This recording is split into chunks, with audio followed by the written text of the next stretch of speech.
Hello everybody, good morning. Welcome back. If you're new to my channel, welcome. If you're wondering what's going on with my eye, check out that shiner.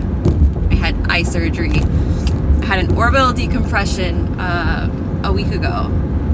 It doesn't hurt. It probably looks painful, but it's uglier on camera than it is when I look at myself. HD can really bring out the ugly. But I'm vain. What can I say? I'm a Leo. It's something I have struggled with for many, many years, is being vain. Like, I would never leave my house without some sort of mascara on my face. I don't know. I'm very vain. And this eye surgery is humbling me up pretty quickly because I haven't been able to wear makeup for over a week, and I've been out into public. When I first went out into public, I was wearing these really humongous black, you know, like movie star sunglasses, and I was even in the grocery store shopping with them, and I just was like, I can't see because they're so dark. So I was like, you know what, fuck it. I just took them off and I didn't care. Like, stare at me, I don't care. Normally I don't care what people think, but I guess that's easy to say when you don't have something, if you don't have something on the external part of you screaming out, look at me, you know? So I'm walking with my husband. He's, you know, this big guy from Brooklyn with all these tattoos. And we live in a very stereotypical world, okay? He's Puerto Rican. He's a little bit dark-skinned. So, you know, I'm this white girl walking in with him. And I have this big black eye. So, of course, the, you know, stereotype, does my boyfriend or husband beat me? When I had my thyroid removed right here, I had a line. I can't remember if I had it covered up or if it was just a red line on my neck.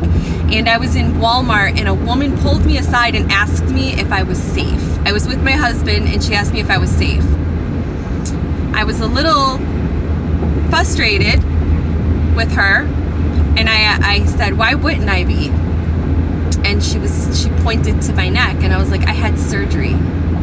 I said, it's pretty sad when the first thing that you assume is I'm being beaten. But then you have those people in the world that are being beaten and nobody says anything to them. So, I don't know. We just live in a really messed up world. Anyways, that wasn't the point of my video. I just wanted to share that. If I was out of line, I apologize if I made anybody uncomfortable talking about race and all that. Sorry. Anyways, I'm on my way to work with my purple eye, matching my purple shirt. I did this on purpose. I have a purpose for this. Color coordinated. I found out some disturbing news last night. One of my cooks committed suicide. It's pretty sad. And I was doing yoga this morning, and the message that I received was, you know, there's a lot of energy that is hitting us right now, and there's a lot of people that are being triggered, and this is the year of the awakening. And a hawk just flew over me. This is the year of the awakening. So there's a lot of newly souls that are being triggered. They've probably been going through an awakening for a very long time. They're unaware of it, and they probably started to become aware. And when you start to become aware that you are going through a spiritual awakening, most of us that go through a spiritual awakening will experience something called the dark night of the soul. I've done a couple of videos on this. I think I may do another one as a refresher. or maybe just share my old video. But there's something that we all experience called the dark night of the soul. And you know, when you're going through the awakening and the light is coming into your being, into your body, into your space, it has to purge out low vibrational dark energy. And that dark energy, you know, is stemmed and lives in your root chakra, in the base of your spine. So when you wake it wakes up like a demon, sort of. Not for everybody, but for a lot of people. And when it purges, the process is very scary, ugly, unnerving. It can cause you to have depression, anxiety. It can make you feel like you're going crazy. It can make you change your perception about your reality. It can make you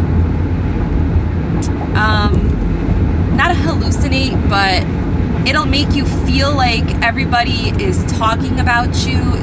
It can make you feel like everybody's staring at you when you go out into public when they're not. It's like a false reality.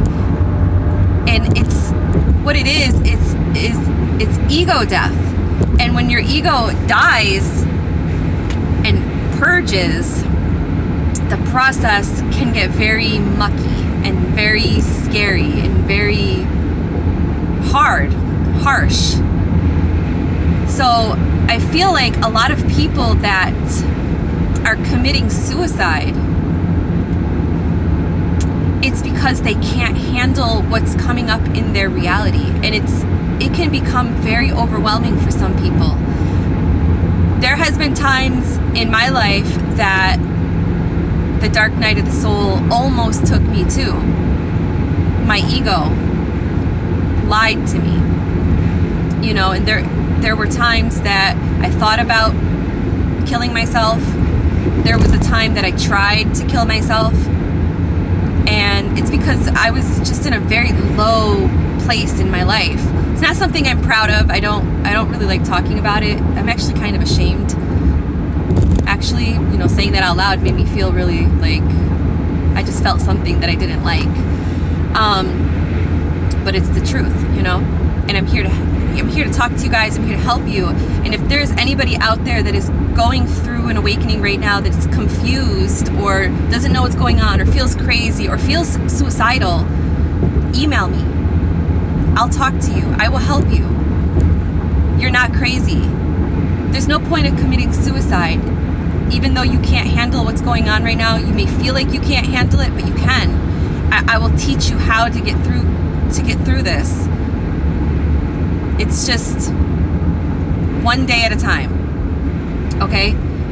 And death is not the end. So I don't know what you guys believe in, but I've shared this before in my videos. Death is not the end. When you commit suicide, you don't go to hell, because I don't believe in a hell. I don't believe in a heaven. Heaven and hell is whatever you create. So, I mean, whatever you believe in, that's where you're going to go, because you create your reality. You create. So if you believe that you're going to go to a heaven, whatever heaven is in your mind, when you're on your deathbed, that's where your spirit's going to go until it realizes that you created that. And then, you know, you move on to your next mission or your next journey. But again, I don't believe that there's a place that you go to be punished because you took your life. Suicide is a way of exiting this human flesh, this body, because you cannot handle, you know, the mission, the journey that you chose to accomplish. You were unable to accomplish whatever it is you agreed to before you incarnated. And you're just gonna have to come back and redo it all over again. That's all there is to it, you know? So it's kind of like you gave up and now you got to start all over again. It's kind of like when you, I don't know if this is a bad analogy or not, but it's kind of like when you When you fail a test, you have to retake the test again until you pass that test. This is the test of life. And if you exit and leave this test of life, you're just going to have to come back and redo it all over again. Maybe next time it won't be so hard. Maybe next time you will program yourself to remember a little bit more, or you will program yourself to meet up with other people that will help you at a point in your life that you feel suicidal. Maybe you'll change, preparations for next time. But suicide is not the answer. I know people that have committed suicide. My cousin committed suicide. Many people in my life have committed suicide. Now the chef at my job, I don't know what was really going on with him. I knew he had bad depression and really wicked anxiety, but I had no idea that it was that bad for him to take his life. And you really just don't know what's going on in somebody else's life. So my best advice to you guys is to be kind to everybody. Be loving to everybody. Treat everybody the way that you would want to be treated. And if you know somebody that is struggling with depression or anxiety, try talking to them. Try communicating with them to see, what it is that they're struggling with, that maybe you can help them. Maybe you can help them. I'm not sure.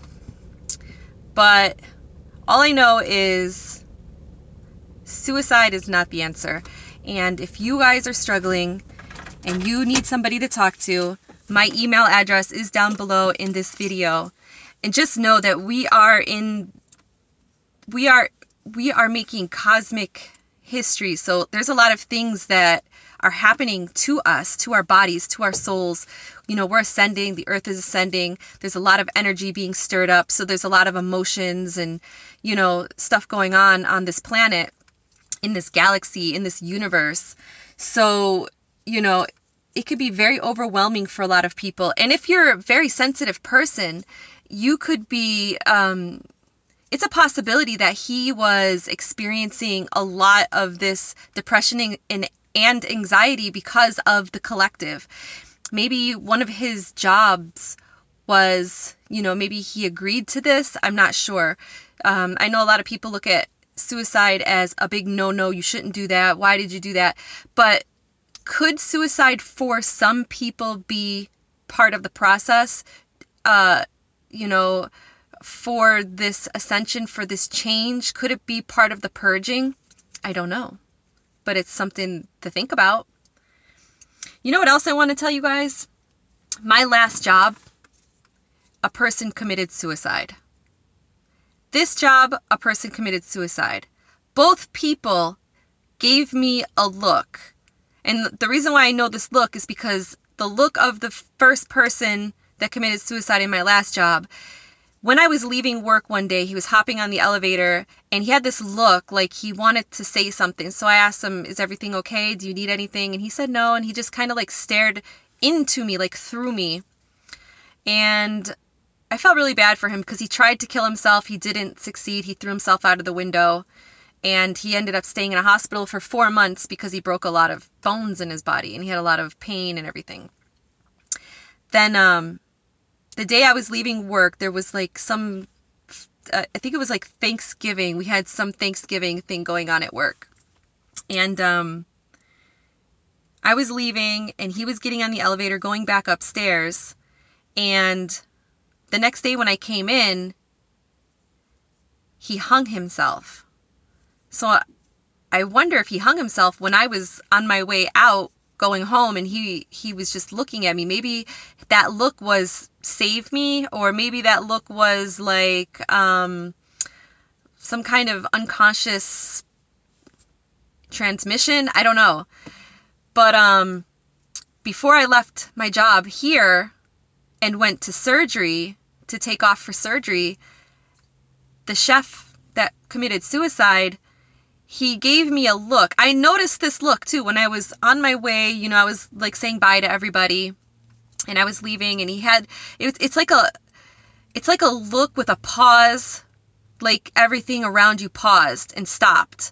and it's like our eyes connected, and it was like he was talking with his eyes, but I just smiled and, you know, said bye to everybody and told him I'll see them in a week. And then yesterday I found out that that investigators were looking for him, and then later they found out that he had actually killed himself. And then I started to think about it, like, wow, I got that look, and I told my husband the same look that at my last job the other guy gave me is the same look that the chef gave me. And I was like, wow, this is crazy. And I kind of just, like, all night long I was just thinking about suicide, the dark night of the soul, the energies, you know, everything that's happening. And, you know, I try to think about how bad somebody's situation must be to really, really want to do it, like do away with yourself. Then I started to think about where I was at one time in my life when I was really depressed, and I really just wanted to, like, leave this planet, like, get everything just was so heavy upon my shoulders that I just wanted to give up on everything. And I didn't think about my children. I didn't think about my parents. I didn't think about my siblings. I didn't think about my friends. I didn't care about any of that. All I wanted to do was end it. And it's a really sad, actually, feeling to feel that way. So I'm at work, and I just want to end this video with be kind to everybody. A lot of people are going through a transition, and you really just don't know how heavy the situation is, and you don't really know how hard their transition is. So just be kind to everybody, be kind to yourself, and spread love. Talk to you guys later. Bye.